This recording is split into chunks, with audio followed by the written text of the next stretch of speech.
Welcome to Manu Forti Ministries presents Common Genius, Uncommon Destiny.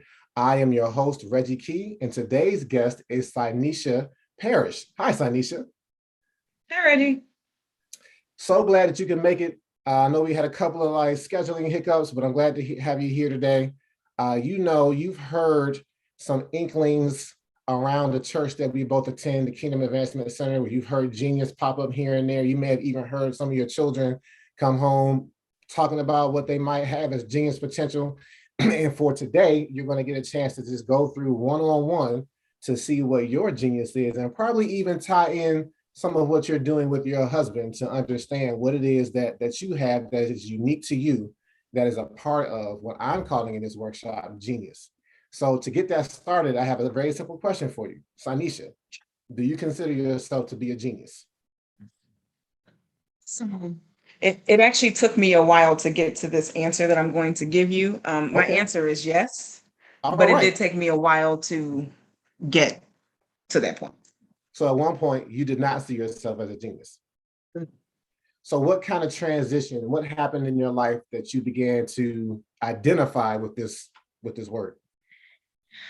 Just I began to see over the years as the Lord continued to show me, these are your gifts, ma'am. Mhm. And you cannot run away from them. Like, they're right here in front of you, they're in your hands. It's something that I had given to you from birth. Yep. And it took me a while to wrap my head around. um I already have it. It's already here. I Yeah. don't have to look so far out of reach or do something that is not in the lane that he has called me to be in, trying to figure out what it is. I love it. So it just took some time. You said a word that we're going to speak on a little bit later, and this your lane. It's very important that you know what your lane is, and realize that genius is not necessarily academic. We tend to put it in this singular lane, like it has to be academic. It's related to your GPA, it's related to your IQ, and Uh-huh. yes, that is a lane of genius, but that is not the only lane. And Right. that's really what I'm here to do. That's one of the things that God has been purposing me to do over the past few years since I released this book, is just to let people know, like, this is a multi-dimensional word that we've made it into this one dimension and Mhm. disqualified ourselves because of the dimension that we put it in. And And that's what so, I did. yeah, and a Hmm. lot of us have done that. So it's not like, oh, Synesha, you like one out of a million. Like, no, many of us are doing this and discounting and discrediting what we've been put on this planet to do, because like you said, we think it's some far off goal Hmm. that's too lofty for us to ever even identify with. And so one of the ways that we make it this lofty goal that we don't identify with is by who we who we do identify to be a genius. So my next question for you is, who comes to mind when you think of this word genius? So, like Bill Gates, Albert Einstein. Mhm. So the second name that you mentioned, he's the number one answer. Like when Okay. I have interviewed, scores and scores of kids in schools, when I've done this one-on-one interview, that's the number one answer by far, right? And so that's what happens. We a lot of times we associate, and this is not a bad thing that we do, but we associate things and people to words. And so Mhm. Albert Einstein, we associate to genius, and we instantly say, I ain't Einstein. So we're like, I don't know Mhm. what E equals. I don't even think I know what E equals MC squared is talking about. I don't care what the theory of Right. relativity is. So yeah, I'm not the one. Einstein, yeah. But while he should be accredited for genius, this is not a workshop that says in order for you to be a genius, he must not be a genius. It's saying you two can both be geniuses, but you're just in different lanes. And so Mhm. Einstein, I believe he understood this because of a quote that purportedly comes from him. Now it's very interesting because I just, your Facebook memories. One of my memories this week was me posting this quote. And do you know Facebook had the nerve to come back to me and say this has been proven to be false from another post? I'm like, Oh my okay. goodness. So I do say that this is purportedly a quote from Einstein, The interwebs be lying, but it doesn't Right. matter where the quote comes from. The association that it ties to Einstein is fitting. So I'm going to say this quote to you, and you let me know if you've heard it before and how it hits you. Okay, you ready? Yep. All right, here we go. It goes something like this: if you judge a fish by how well it can climb a tree, it'll spend its entire life thinking it's stupid. Mm-hmm. You've heard that before? No, I've never heard that before. Oh, okay. So you say, mm-hmm. So how do you process that? What does that mean to you? So my was because um I think that is something that a lot of people, including myself, have like you wind up telling yourself that you don't have the ability to do something because that thing that it is that you're trying to do may not be what you've been called to do. So, like the fish trying to climb a tree, you completely took the fish out of its lane and you're Yes. trying to have it do something that's not what it was built to do. Yeah. So I think we spend a lot of times um, trying to do something that doesn't fit the mold that was designed for us. And sometimes we're not even okay with the lane that was built for us. Yeah. We think that we're supposed to do something Hmm. else. That's interesting. That's like a fish. You putting a fish in the water and they're getting offended. Like, how dare you put me in this water? Like that I was designed that I'm streamlined Yes, and I have gills for. How exactly. dare you, sir? Yes. Right. So Yes. that's a very good point. I like that. So yeah, you hit the nail on the head though, because if it's not the conditioning of the fish is not just something that it believes, it's something often that's put on it by someone else who's judged Hmm. this fish out of context, literally, right? Hmm. And if this fish stays out of water long enough, not only will it continue to call itself stupid and believe itself to be stupid, what's going to happen if a fish stay out of water too long? It's gonna die. It's going to die, right? Yeah. And so I'm not trying to say thou shalt surely die. This is not a thou shalt surely die Right. in your flesh, but your genius potential is not yours, but those who aren't properly assessing their genius potential and doing something that they weren't called to do, that genius potential is dying. And so I feel like God has put me in a position to identify that so that I can revitalize, resuscitate, and resurrect the genius that I see around me. I I also, this is just my opinion, but if a person is outside of what they're supposed to be doing, as you said, that genius potential is dying, they are dying on the inside too, though, because they're dying on the inside because there's hurt there. Yeah. And there's hurt there because they're not um they're not in the lane that they're supposed to be in. And so all those thoughts of I'm stupid, I'm dumb, I'm not enough, all this, and I then don't fit in. when you're outside of your lane and then you have all the naysayers in your ear as well, that is killing a person on the inside. Yeah. Yeah, I agree with you. Sometimes I make a lot of absolute statements, and sometimes I try to not come across so absolute. So I try to like pull it back. But you brought it out though, because in truth, it's very true. Like I just talked to this couple last week, and they're starting a tutoring service. And one of the things that the wife brought up, she was like, one of the things that drives her is when children don't know who they are and they get these false labels put on them, because she said, look, that's behind a lot of these suicides that she sees happening in the world. It's because people feel like I don't belong, nobody will miss me if I'm, and there's this thing on the inside and it's like I'm purpose to do something, but I'm just not in it. And that feeling of discomfort, that feeling of whatever can overtake someone to the point that something tragic like that could happen. Mm-hmm. Right. So, we talk a lot about, if you're separated from God, if we even go back to the thou shalt surely die from the Garden of Eden, they were purposed to till that garden. They were purposed to be fruitful, multiply, replenish, and subdue the earth. But when sin disconnected them from that purpose, what it did was it disconnected them from the source of their life, which was God. And in Right. that separation, that's how they surely died.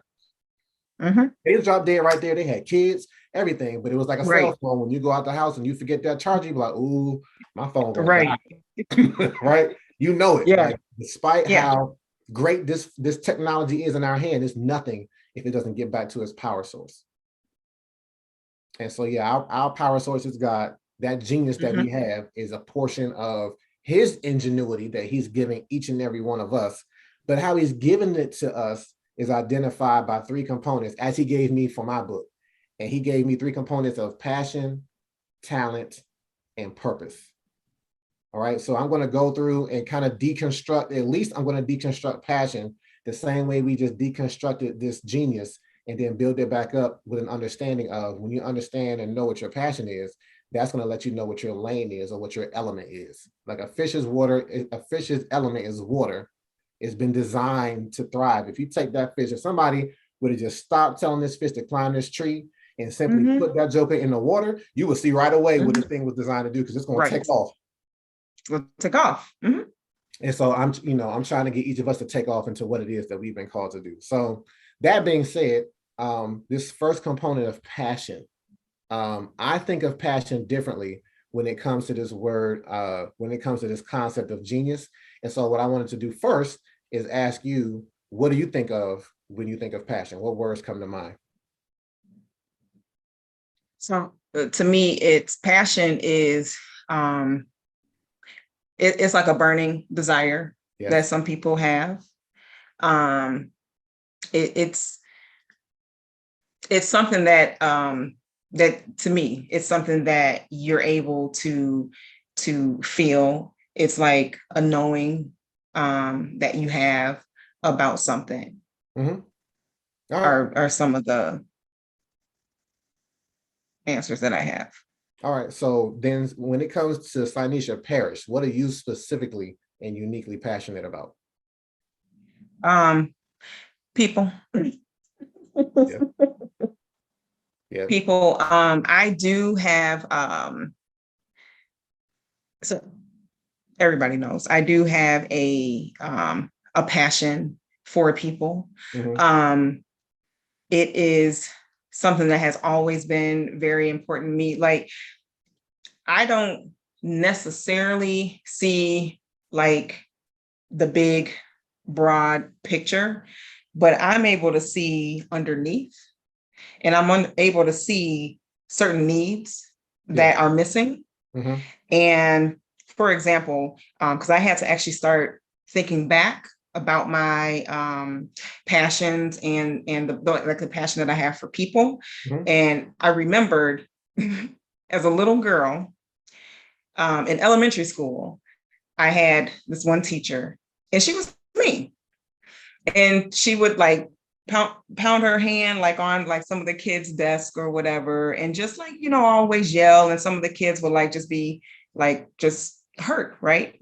And I just remember going to them as a little girl and encouraging them, and then going to the teacher to see, if they're, I was like, so and so was like really, really sad, about you hitting their desk. And like, I was just really concerned about how that person was feeling after being yelled at by the teacher. So I had to start thinking about just this passion that has been there from the beginning. Yeah. From a little girl.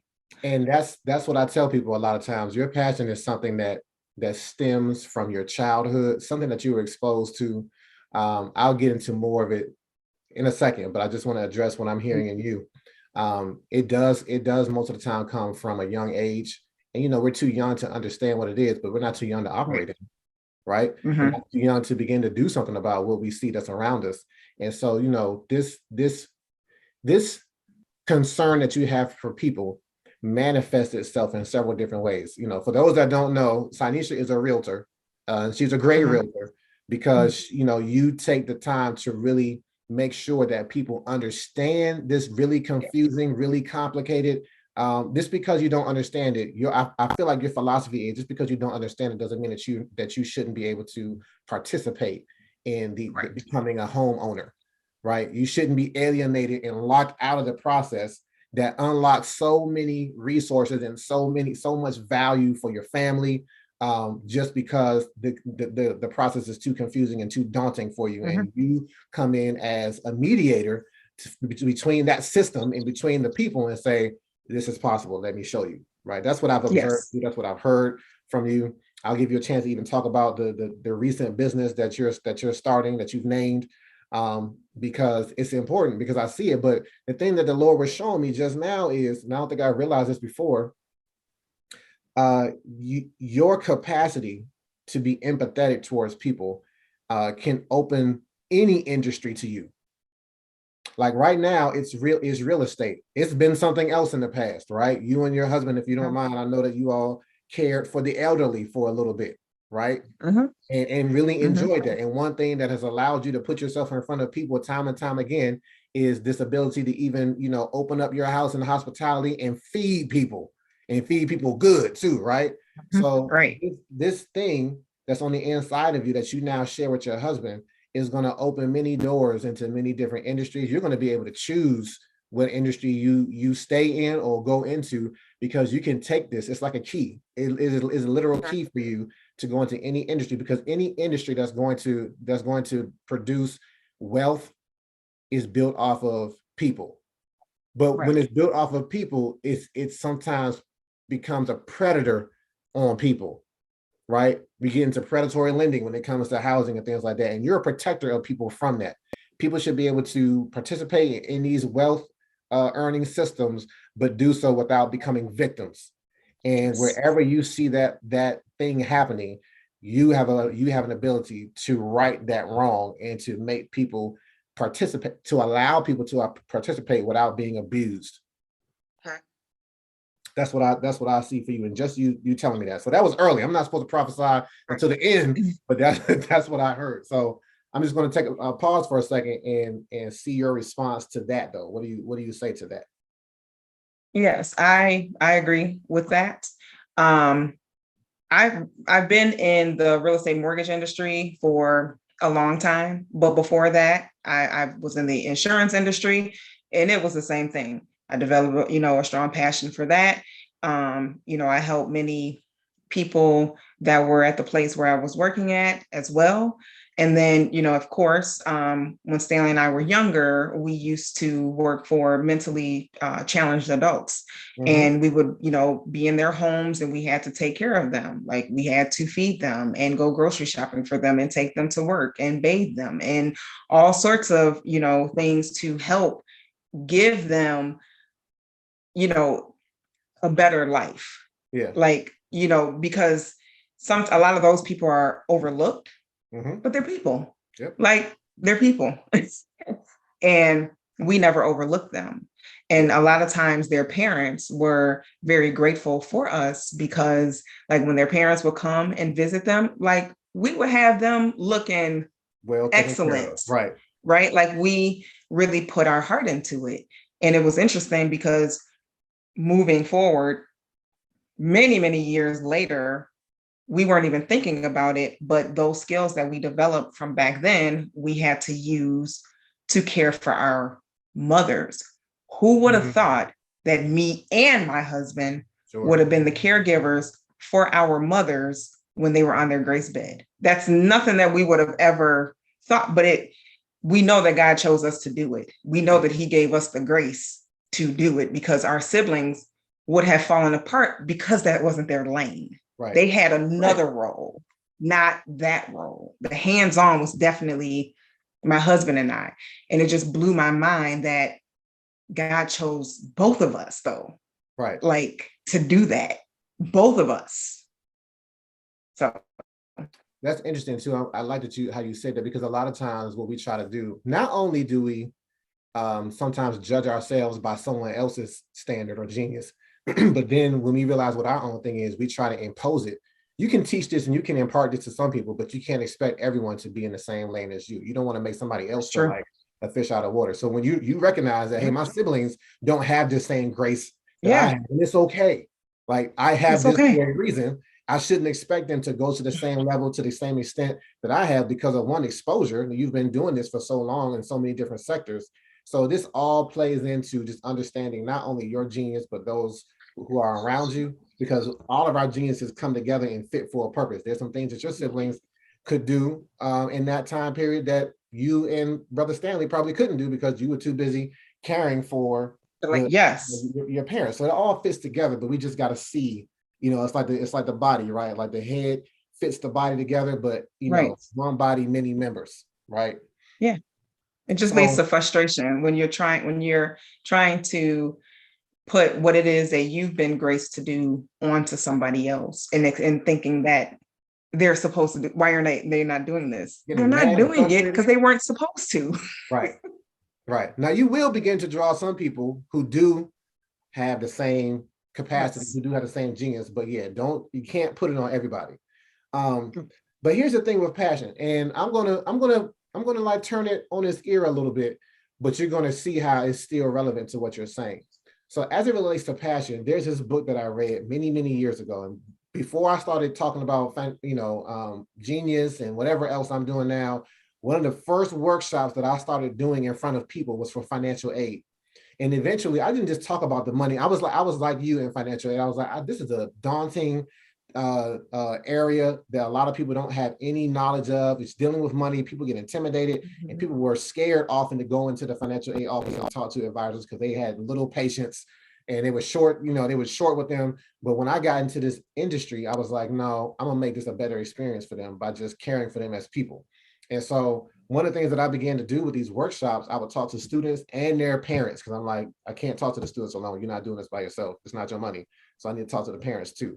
And one of the things that I began to tell them is, hey, look, if you want to figure out what your college major should be, if you're supposed to go to college, I was like, there's this book that you should read called by Mike Murdoch, called The Assignment. And in The Assignment, have you heard of that book before? I haven't. So in this book, Mike Murdoch basically says this. He's like, what's your Popeye moment? Identify what your Popeye moment is. And of course, now I'm dating myself because people don't even know who Popeye is anymore. But Popeye. Yes. He would get into these precarious situations. Most of the time it involved him fighting Bluto over olive oil. He would be getting beat up, getting run down, getting all types of stuff put on him. But he would have this moment where he would say, hey, I've had all I can stand. I can't stand no more. And what would he do? He would pull out that can of spinach, and he's about to wreck shop, right? Everything that was against him, he's about to defeat it, right? So he was like, what's your Popeye moment? What's the thing that you can't stand? To be quite frank, he was like, what's the thing that you hate? And he was like, if you can identify, because everybody can tell you what they hate though. And so, this is always a great workshop starter for me, because kids can tell you what they hate in a second. We don't give them the space to do it. Don't say that. That's not nice. But in fact, if you can identify what it is that you hate, you're identifying what it is that you've been put on this planet to fix. Because the reason you hate it is because this thing, whatever it is, it impacts you in a negative way, or it impacts people around you in such a negative way that you're like, ooh, I don't like that. And in truth, that thing that's impacting people, including yourself, in a negative way, which I said sometimes comes from your youth, trauma from your youth, things that you were exposed to from your youth, being marginalized or whatever from your youth, it's the thing that God hates too, because ultimately it links back to sin and wickedness in the earth, disorder in the earth. And he gave a solution to the earth a long time ago when he put Adam on the earth in his image and likeness and said, do something about it. And so if you find yourself pointing at things like, I hate that, somebody should do something about that. Somebody should do something about that. Guess what? That somebody is you. Is you. Yeah. Because he's grieved your heart in a way that grieves his heart. And he's like, do something though.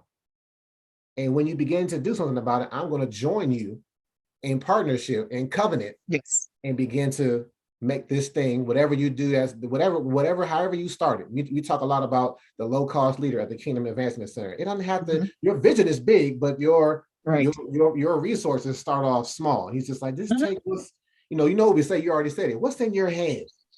Right? Because the task may be big. The giant is Goliath, and we're small David, but he's like, man, give me my slingshot. I've been killing lions and tigers and bears, for a long time, watching my sheep. Give me that though. Don't give me Saul's armor. That's somebody else's genius. I'm not gonna make it with that. Give me my element though. Give me my lane. I just need these 5 smooth stones in this slingshot. And he took out a giant. Not only did he take it out, when Goliath fell, he lopped his head off. And so that's the type of drive, that's the type of fire that you mentioned, that once we know, like, oh, what is it that you hate though? Because you won't care when you see it functioning and hurting others, or just setting up others to be marginalized and pushed to the side. You're gonna be like, oh no, I'm doing something about that though. I don't care if it's small.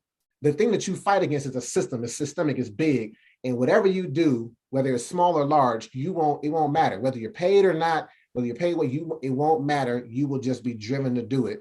And eventually it'll put you before great men. Even as the scriptures say, your gifts will put you before great men and open doors, and you'll have the favor of God and man, because you're doing this thing and you're not motivated by the wrong reasons. You're motivated by what we call holy indignation, or righteous indignation, or holy discontent. So having said all that, like, can you see the righteous indignation, the holy discontent in the thing that you say you're passionate about? Yes. All right, well, speak to it, please. So going back to the thing that you hate, the thing that that bothers you or what have you. For me, it has always been people looking down, like when people look down on other people, when people speak negatively about others and things of that nature. That's something that has always bothered my heart, even as a young person, like with the teacher. Like I found myself as a young person being very protective over the way people felt, because I saw them in a different light. Like, so some people may see all the wrong in somebody. But as a child growing up, I would always see the greatness in everybody. And that's something that has never left me.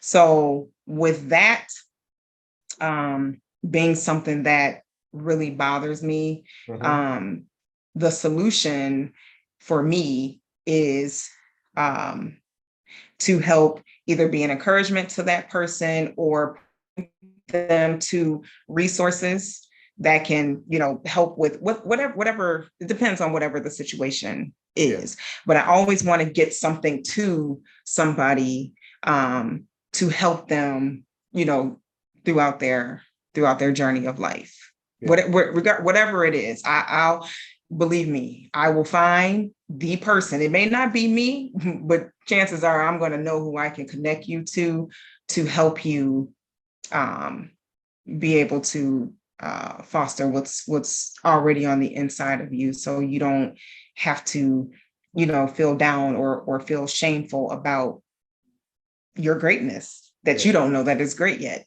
because it is great because he put it there. And so that's why I was saying earlier, that's why that word began to bubble up, because like you can take that into any industry, because unfortunately any industry that's in the world has these places where there's somebody that's being told, nope, you can't enter here. Nope. Or, a lot of times it's not said explicitly. It's just the way that things are established and the way that things are set up, the infrastructures that doesn't allow for you to be entered in. No one ever said, hey, you can't come in. Just like, one of the things that drove me when I was in financial aid for so long, I was like, nobody's telling these kids you can't go to school, but these prices are speaking loudly though. And the lack of the cost of education is rising like this. The resources are rising like this. The gap is steadily getting bigger. That gap is screaming, you cannot enter here. And I was like, oh, nah, we got to do something about that. That's not right. Everybody in this country has the right, if they want to go to school, to be able to go to school and not be in debt for it. There's ways to work the system. And I see you as one that works the system. What I was going to say earlier was, I see you as one who finds the back door and it's like, hey, come here, get in, right? But legally though, you're not doing anything. Yes. So and it's the miseducation. There's a lot of information that people just don't have. And when you have the information and you're able to share that information with them, but share it with them at how they learn and absorb the information, and then they feel better. They're like, I can do that. I Yeah. can do that.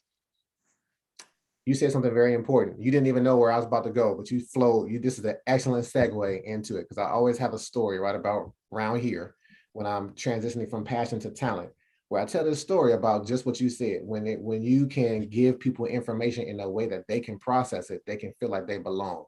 So Yeah. there were some boys that I worked with in an elementary school in Elgin a couple of years back, about 10 little boys, and they were all on IEPs, individual education plans. We would call it special ed back in the day, which meant that, you know what that means. It just means that they were basically marginalized from the rest of the school. Like, yeah, you don't think, you don't act, you don't function the way everybody else does. And they were getting all types of labels put on them: ADD, ADHD, behavioral disruption, things like that. All minority boys too, for the most part. And so these 10 boys, third, fourth, and fifth graders, were all in one class all day. And so I was like, you know what? I'm gonna tell them that they're geniuses. I'm gonna walk them through this workshop and see how it encourages and empowers them. And so I just one of the first thing I said, do you all know that you're geniuses? And they scoffed at me. They was like, psst. They had been in this system long enough where this fish was like, I gotta climb this tree. And I'm stupid if I don't do it. When I came and encouraged them and said, you're a genius, they didn't want to receive it. They would roast one another all day. They were used to negative affirmations. But the first positive affirmation that they were given, it jarred them. It was like, no, I'm not. And so I said, okay. So my next question, I told you what will opens up everything with everybody is, tell me what you hate. And Synesha, these little boys who could never agree on anything because they were always arguing, what game do we play? What thing are we going to do? Who's doing what to who, whatever. These boys all universally told me the same thing. What do you think they told me? What's the one thing that they said that they hated? All of them universally. What's the thing I would imagine that it was, I would imagine that it was something related to school. Yep. How it may have been something along the lines of how how basically they're put into a box. If you don't fit into this box, then that makes you hate the different. box. Yes. That you're absolutely right. They was like, school, Mr. Key, now what? They thought they had just wrecked my whole workshop. I'm like, I'm so glad you said that. Now the teachers in the background like, oh my gosh, what are you allowing them to say? Like, you gonna leave me with this? Yeah. And I was like, no, it's a good thing. And I was like, I told them, I was like, I understand why you would hate school because it's a system that's making you feel like you don't belong. And I said, let me tell you why. Yeah. And I said, look, there's 8 different learning styles. And I was like, at most, schools teach from 3. They teach from auditory, so you can listen to what I'm saying. They speak from or teach from visual, so you can see what I'm saying. And they teach from this left brain logical, which understands math perspective versus the right brain, which is creative. And I was like, yes. You're probably a kinesthetic learner, which means you got to move around. You're probably you got to do it all. You got to touch, and then you get told like, don't touch that. Stop touching people. Stop touching this. Or you're a right brain thinker. And I was like, so if you're not speaking one of these 3 languages that you're being fed all this information from, you're gonna feel like a fish out of water. Like I don't feel right. Like this information sounds like another language and I don't get it, and everybody else is moving forward and I'm like not understanding. I hate this. And they'll students will either universally say I hate math or social studies. They'll hate something, or they'll just put the whole system. I hate school. And I said, but listen though. If you take your learning style, because you can take a test to figure out what your learning style is. If you take that learning style and then become a teacher so that your learning style becomes your teaching style, now you're fixing the thing that's broken, because you remember we said the thing that you hate is the thing that's broken. I don't think I actually said that. But the brokenness that's in the world affects each of us in a negative way and in such a way that we hate it. So I was like, the school system is broken. But if you come back and turn your learning style into a teaching style, you're now supplementing the system with what it didn't have. And now, as a teacher, if you're an expeditionary teacher, you're going to reach other expeditionary learners. They're not going to feel left out and left behind. And so now this forces the entire system to restructure if we have different types of teachers with different types of teaching styles that fits these learning styles. And I'm like, so long story short, each of you that said that you hate school, which was all of them, I was like, you're a future educator. And it was like, That probably shocked them. That Yeah. shocked them. They was like, oh snap. And of course, they got real quiet on me. I'm like, why you get quiet though? I'm like, and I'm like, as long as we keep marginal, I didn't say this to them, but as long as they continue to be marginalized, the solution is being marginalized and the system stays broken. Mm-hmm. And that benefits some people in a weird way, right? We say no child left behind, but we're comfortable with putting these labels on these kids and pushing them to the side and being like, let's just stick with the status quo because Mm-hmm. it costs too much to change this. And it's like, that's not Yeah. the way. Yep. And so that's in every sector or every mountain of the world. And we're supposed to be subduing that and transforming this all of these systems. And it's not meant, and again, you got to be careful with genius because genius isn't about, hey, everything that I can do everything that I touch. It's about, okay, what's my zeros and nines? I know some things I'm not good at, but my nines, one of my other guys said, like, hey, look, I know what I'm good at. I got a guy that does barbecue really good out here. I gotta hook up him and Stanley because Stanley got the wet rub, he got the dry rub, right? But he's like, look, my dry rub is a 9. He said, I'll never call it a 10 because I don't want to get complacent. I know I can learn more to make it better. But he's like, yeah, I know what I'm good at and what I'm not good at. And genius is about saying, I know what I'm good at. I'm a hang back from what I'm not good at. Not to say that you avoid it, but it's just if you stay in that lane for that time and perfect that, it might get to the place where you can begin to impact other industries and other sectors, but you got to get good at what you know first. Mm-hmm. The world calls that being a subject matter expert, right? So having said all that, I've been talking for a little bit. I'm gonna give you some space. What do you think about that example with those 10 little boys? Yeah, I think that was really powerful to let them know that they're the future educators. Um, the Lord makes me laugh sometimes because he will literally take something that you're struggling with, Yes. that you have a deep passion about, and something that bothers you, and will turn it all the way around for you to be the person to solve that. Yep.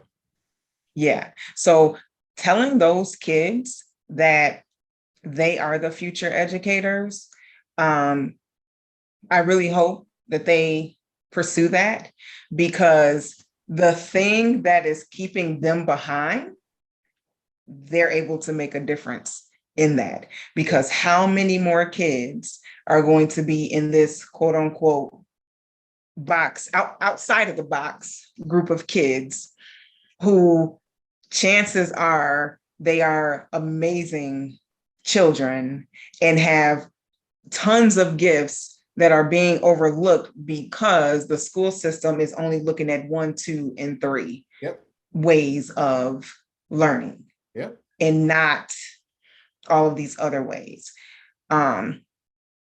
So yeah, I think that is a excellent example. I think a lot of people just in general need to hear that. I think because a lot of times some people go through life beating themselves up on how they're made, on how they were created, and not knowing what to do with what he's already placed on the inside of you.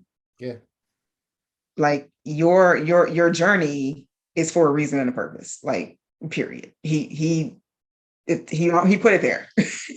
But getting us where we're comfortable what he already placed on the inside of us, and having that understanding of this is what you need to target and make a difference in that Absolutely. Thing that is really bothering your heart.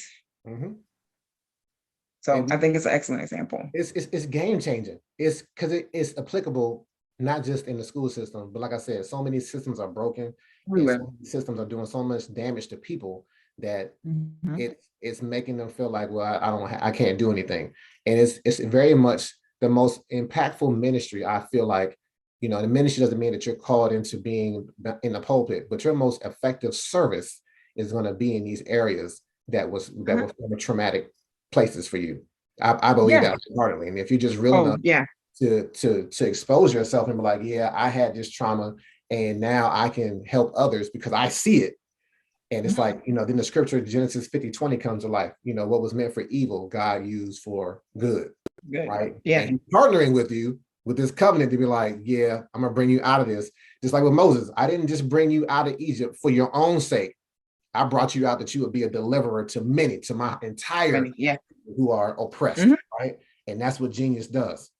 And, I had this one little girl recently out here, and I had to augment my question about tell me what you hate, because most of the times, Synesha, I got to preface it with, don't tell me a person. It's always a thing, because I don't want you to be like, her. Like, no, that's not how this works. Good for doing that. I'm like, no, it can't be a person. If you keep coming up with a person, then think about what it is about that person that you hate, and then that's the thing you can focus on. And that's the thing, yeah. But this one little girl came up to me and she said, "Can I talk to you for a second?" She's like about tall as me, in like 5th grade though. She's like, oh my gosh, I hate that I'm tall. And I was like, okay. So I had to go back and add an extra thing to it. And I said, okay, you can't hate another person. Neither can you hate how you were made. Because how you were made is unique. How you were made was fearfully and wonderfully, right? How you were made, it's like the fish can't look in the water and be like, I hate my scales. Like your scales is what's helping you thrive in your element. So I've had to do that. And I love the life of this workshop, because as I encounter more and more people, I can just tweak it and be like, okay, let me incorporate that. Let me incorporate that, because I want to make sure that it hits everybody and nobody, discounts themselves like, well, no, because it's how I'm made is off in the first place. Like, no, it's not. So yeah, and I think there's something else you said a lot of good things. I think I've addressed them all, like how your ministry is formed from this place of trauma, how just the marginalization of people is just something that's they're not meant to stay in those margins. And I think at this point we've thoroughly explained and gone through passion. And I love it, because even though I attach passion to hate from this book, I can still see this underlying what your passion is that you stated before I even redefine passion. So I love it. So the next part of the equation gets into the talent. And we've already kind of foreshadowed this, because going back to Moses, I just mentioned Moses. When Moses was complaining about how he was made, like, well, I stutter. And God was like, I gave you a brother who can speak for you. Don't worry about it. He's like, well, this. And he's like, okay, you know what, dude? What's in your hand, though? Yeah. He's got this staff. He was like, all right, you know what happens. Put the staff on the ground. Staff turns into a snake. He picks it up by a tail. The snake turns back into a staff. He was like, take that and go tell Pharaoh to let my people go. And so our talent is that staff. It's that thing that's been in our hand the whole time. And I like that you know what you've been called to do from a young age, or how you operate. And I would contend that what's on the inside of you didn't just come out of nowhere, but talent is often generational. God will put a thing in an entire family, and it'll perpetuate itself, generational blessings. It's not just curses that perpetuate themselves generationally, but blessings. And so those blessings, those talents, those gifts come from our forefathers and have come from generations past and are continuing to manifest in us. We see it in athletes, we see it in entertainers, and we identify it quick when we see it in them, but sometimes we don't see it how it operates in us. Right? So that talent, that generational talent that you have, what would you say it is, and how do you see how it's connected from people who came before you? It's 100% hospitality. My grandmother, on my mom's side, she didn't even have like a lot of money or anything, but please don't understand. She was going to gather the people, she was going to feed them, and she was going to love them. Period. She was going to do whatever. I said, well, I'll be doggone. I done met your grandmother through you, because that sounds like you. Yeah. So starting from her, and then my sister, one of my sisters, well, actually both of them, they always had everybody and their mama over. Like they always had gatherings, and my sister's kids' friends, they always called them their second mom, and there were just always people being gathered, and my family has the gift to make people feel like family. Like you walk into the parish house, like we're gonna love you. We're gonna feed you. But I really began to notice it even more. Like here lately, I've been having like some events here at the house, and they would start early, and people wouldn't leave until almost midnight. Yeah. And one person had said to me, Synesha, can you and Stanley please don't stop having these events where you're gathering people, because we've seen there's always prayer happening. Somebody is going to get prayed for. Mhm. There's going to be a friendship that gets developed with a person that they've never met before. Yep. There's going to be ideas that are shared. There's something that happens when people come together. And I've always said, oh, I know the Lord is on the move in the parish house when people come together. I know that he's going to show up and show out in somebody's life. I already know that, period. So it does stem from my family. Like I see it. Yeah. And see, that's great. See, that's why I say, like, you're already, and you already said it. You already said at the beginning, it's like, no, I see my genius now. But this is just reinforcing what it is that you already are doing. And it's even informing and directing how you move forward in the future. Because I mean, the end of the equation is simple. Like your purpose in life, no disrespect to Rick Warren, but your purpose in life is to discover what your God-given talent is that's in your family, that's now in your hand, and then use that as a tool to address what's broken in the thing that you hate, your passion. And when you do that, that's you unlocking your genius. And that genius is, it's redefining for yourself, which is good because genius starts internally, but it never stays internal. It then begins to function outward and bring other people into contact with it, so that one, they can be inspired to know that they have something on the inside of them too, but that two, they can just be ministered to or serviced by what it is that you have, right? So here's what I hear for you moving forward. Like we talked about talent being generational and it coming in your family. You've been able to identify it. And of course, you have children, so that hospitality has a place to extend itself in your children. But I also hear, just like we mentioned it earlier, there is the ability to impart and teach a gift. There are some people whose talent is that they're like a open canvas. They can receive whatever it is that somebody pours into them. And so I hear that you will be able to multiply this hospitality and others around you that aren't necessarily of your family, of your kin. You're going to be able to multiply even within the Kingdom Advancement Center, because, you know, the honest and funny thing is you can't host everything, because if you do, like, it's going to, you know, you can talk to the Hendersons, right? Like, you know, Prophet Tiffany will talk about it all the time, man. She's like, man, my rug got raggedy after a while because we kept having everybody in our house, and we've seen their hospitality get multiplied, and even how it brought you and your family into the Kingdom Advancement Center. Someone else who has this capacity to do this. And so I hear that you being at the Kingdom Advancement Center are going to be able to identify someone who you can impart this hospitality into, so that it continues to be fruitful and multiplies and replenish and continue to help the church grow. But even beyond the church, like, it's going to help just the growth and expansion of the kingdom in general in many different capacities. And so, you know, that's pretty much it. This was fun.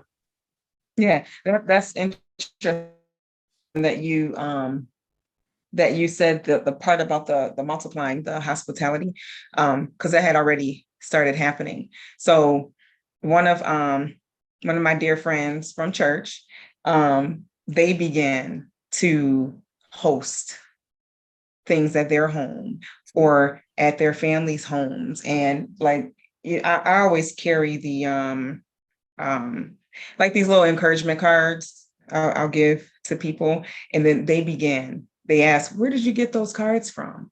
So they started to do that. They started to do like some of the setup, you know, that I would have here. Other people, my mother-in-law, like I'm seeing it like in other areas. People are calling me, asking me, well, how did you do this? How did you do that?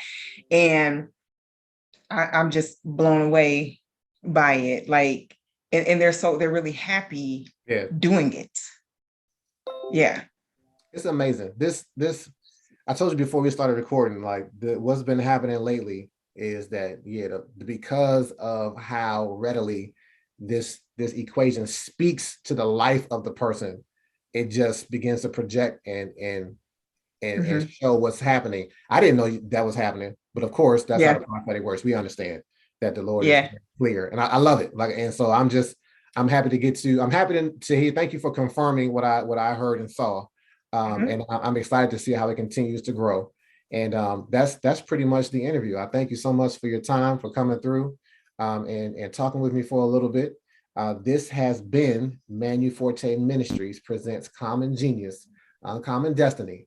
And I'm your host and motivational speaker and author and publisher, Reggie Key.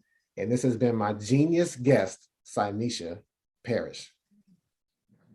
Well, thank you for having me. Absolutely, because it's my uncommon cue to see the genius in you.